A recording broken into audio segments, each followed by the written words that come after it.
இன்னைக்கு பொதுவாவே மக்களுக்கு வந்து ஏகப்பட்ட நோய்கள் லைஃப்ல.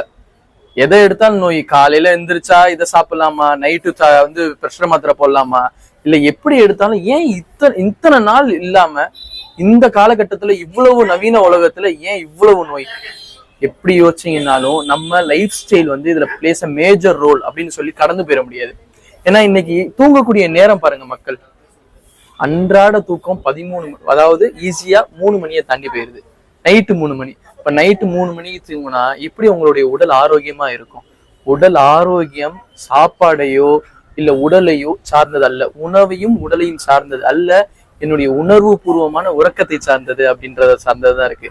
அதனால நைட்டு என்ன பண்ணுங்க, முடிஞ்ச அளவுக்கு உங்களுடைய தூக்கத்தை முன்னாடி கொண்டு வந்தீங்கன்னா, சீக்கிரம் தூங்கி சீக்கிரம் எந்திரிக்கிற பழக்கத்தை கொண்டு வந்தீங்கன்னாலே.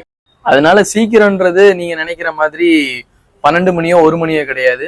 ஒரு 9 மணி டு 10 மணிக்குள்ளேயே தூங்குறதுக்கான பெட்டுக்கு போற பழக்கத்தை கொண்டு வாங்க.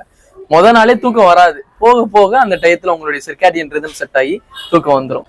இன்ஷா அல்லாஹ் உங்களுடைய உடல்ல இருக்கக்கூடிய நோய்கள் குறைய ஆரம்பிச்சிடும். தேங்க்யூ.